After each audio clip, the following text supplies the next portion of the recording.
సత్తెనపల్లికి అంతర్జాతీయ ఖ్యాతి తీసుకుని వచ్చిన శ్రీ జింకా రామారావు గారికి ఘనమైన నివాళులు అర్పిస్తూ వారి కుటుంబ సభ్యులకు నా ప్రగాఢ సానుభూతిని ప్రకటిస్తూ ఉన్నాను. జింకా రామారావు గారి గురించి ఇంకా మాట్లాడుకోవచ్చు, ఇంకా మాట్లాడుకోవాలి, ఎంతైనా మాట్లాడుకోవాలి. సత్తెనపల్లికి ఐకాన్ లేనటువంటి వావిలాల గోపాలకృష్ణయ్య గారు,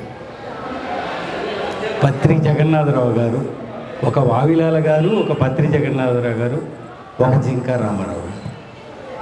వీరు సత్తెనపల్లికి ఆయా రంగాల్లో ఐకాన్స్. వారి బాటలోనే నేను కూడా చిత్రకారుడిగా రాణిస్తూ, రామారావు గారికి ఒక ప్రైజ్ వచ్చిందంటే నాకెందుకు రాకూడదని నేను కూడా ప్రయత్నం చేశాను. అలాగే మా నాన్నగారు వజ్రగిరి జోసఫ్ గారు మా ఇద్దరికి గురువు కావటం నా అదృష్టం. గుర్తు చేశారు. 2012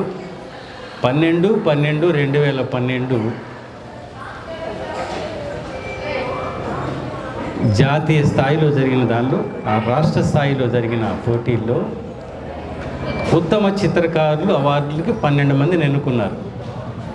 12 మందిని ఎన్నుకున్నప్పుడు రామారావు గారు నాకు ఫోన్ చేసి, అయ్యా జస్టిస్ నాయన అంటారు, అయ్యా బాబు అని పిలుస్తారు, నాకు ఉత్తమ చిత్రకారుడు అవార్డు వచ్చింది అని చెప్పారు. నేను కూడా అందులో పాల్గొన్నాను కదా. పాల్గొన్నప్పుడు ఆయన అన్నారు, నువ్వు కూడా పాల్గొన్నావు కదా, నీకేమన్నా అవార్డు వచ్చిందా అన్నారు. నాకు కూడా అదే అవార్డు ఇచ్చారు సార్.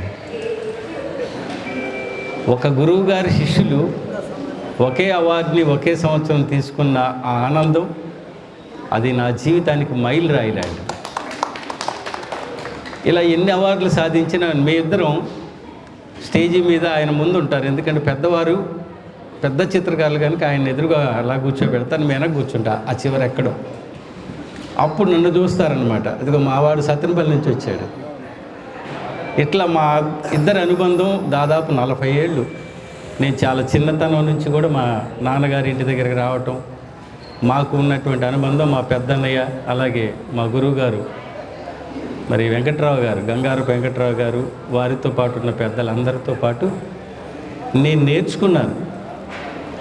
చిన్నతనం నుంచి ఏయో కొన్ని బొమ్మలు వేయటం, కానీ కమర్షియల్ ఆర్టిస్ట్గా ఒక మంచి లైన్, అకాడమిక్ వర్క్ చేయాలి అంటే ఎలా గీయాలి, ఎలా గీస్తే మనకు అవార్డ్స్ వస్తాయి, అకాడమిక్ స్థాయిలో మనల్ని ఎలా గుర్తిస్తారు అని చేయాలి, చూడాలి అంటే రామారావు గారి బొమ్మలు చూడాలి.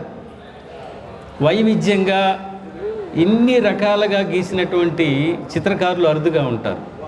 వాస్తవానికి ఇవి ఇంకా పెద్ద పెద్ద వాళ్ళు గుర్తించి చేస్తే పద్మశ్రీ రావాల్సినటువంటి వ్యక్తులు. నాకు తెలిసి చప్పట్లు మీరు కొట్టట్లేదంటే మీకు ఇష్టం లేదా? రావాలని ఆయనకి ప్రభుత్వం తరపున మంచి గుర్తింపించారు, 2 సార్లు ఇచ్చారు. నాకు తెలుసు, సంతోషపడాల్సింది నేను ఎలాగంటే మా సత్తెనపల్లి దాని తరపున కళాకారులుగా మమ్మల్ని గుర్తిస్తూ ఉన్నారు, అవార్డులు వస్తూ ఉన్నాయి. నాకంటే 20 ఏళ్ళు పెద్దోడు ఆయన, 20 సంవత్సరాలు, దాదాపు 20 సంవత్సరాలు పెద్దాడు ఆయన. ఇంత చిన్నవాడిని కూడా నాతో పాటు ఆర్టిస్ట్ అని చెప్పుకోవడం వల్ల ఆయన ఎప్పుడు నాకు సంతోషం వేస్తుంటుంది. ఓహో, నాతో పాటు మా గురువుగారు అబ్బాయి అండి, మా గురువుగారు అబ్బాయి అని చెప్పడం. కాబట్టి వైవిధ్యంగా వేయడం అనేది రామారావు గారికి ప్రత్యేక శైలి, ఆయన శైలి వేరు. నేను చాలా ప్రదర్శనలో నా బొమ్మలు పక్కన పెడతారు, నాదేమో ఒక రకంగా చెప్పాలంటే మాస్ వర్క్ నాది, అది క్లాస్, ఇది హై క్లాస్ మాస్టర్ పీసులు అంటారు అవి. మా దగ్గరికి జనం ఎక్కువ వస్తారు, దానికి కారణం ఏంటంటే మాది క్లాస్ కదా. ఎన్టీఆర్ బొమ్మలు చూస్తారు, అరే ఎన్టీఆర్ భలే ఉన్నాడు రా, భలే కనిపిస్తున్నాడు. ఒకసారి నంద్యాలలో జరిగిన కార్యక్రమంలో ప్రదర్శనలు పెట్టారు. నా బొమ్మ ఎన్టీఆర్ బొమ్మ చూసి అందరూ వచ్చి అబ్బాయి ఏం వేసామండి, చాలా బ్రహ్మాండంగా వేసామని ఆ నిర్వాహకుడు కూడా అంటున్నాడు. నేను కాదండి, ఒకసారి జింకా రామారావు గారు వేసిన దగ్గర బొమ్మల దగ్గరికి పోదాం రండి అని చెప్పి చూపించి, ఎంత వైవిధ్యంగా ఇక్కడ మీరు చూస్తున్నారు కదా బొమ్మలు, ఇంత వైవిధ్యంగా ఆ వయసులో అంత సూక్ష్మమైనటువంటి చిత్రాలు చిత్రించడం సాధ్యమైనా ఇంకెవరు కుదురుతుందా అని చెప్తే ఆయన ప్రత్యేకంగా ఆయనకు గదికి తీసుకెళ్ళి చక్కగా ఆయనకు కావాల్సినవన్నీ చేసి ఆ రోజు సాయంత్రం కార్యక్రమంలో కూడా ఆయన గురించి బ్రహ్మాండంగా చెప్పడం జరిగింది. నేను ఎందుకు ఇలా చెప్పానంటే నేను ఒక ఆర్టిస్ట్ని కదా, ఆయన గురించి చెప్పాల్సిన అవసరం లేని అనుకోలేదు. He's great artist. సత్తెనపల్లి గర్వించదగినటువంటి గొప్ప ఆర్టిస్ట్, గొప్ప చిత్రకారుడు. అంతేకాదు ఆయన ఒక ఐకాన్ లాంటివాడు. మేమందరం ఆయనకి వెనక వస్తున్నటువంటి తరం వాళ్ళం.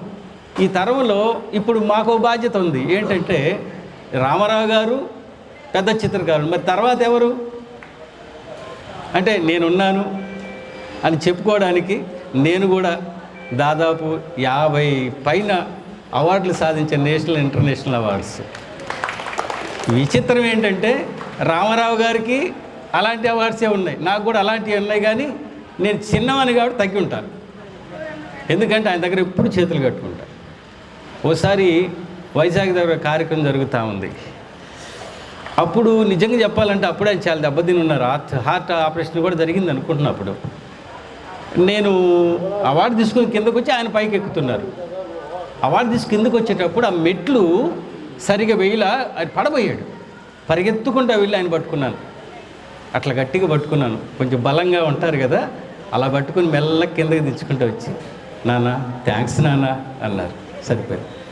ఓసారి అమలాపురంలో అట్లా కూర్చొని ఉన్నారు. బస్సు ఎక్కి దిగుతూ ఉంటాడు ఆయన, ఒంటరి ప్రయాణం ఎక్కువ చేస్తాడు.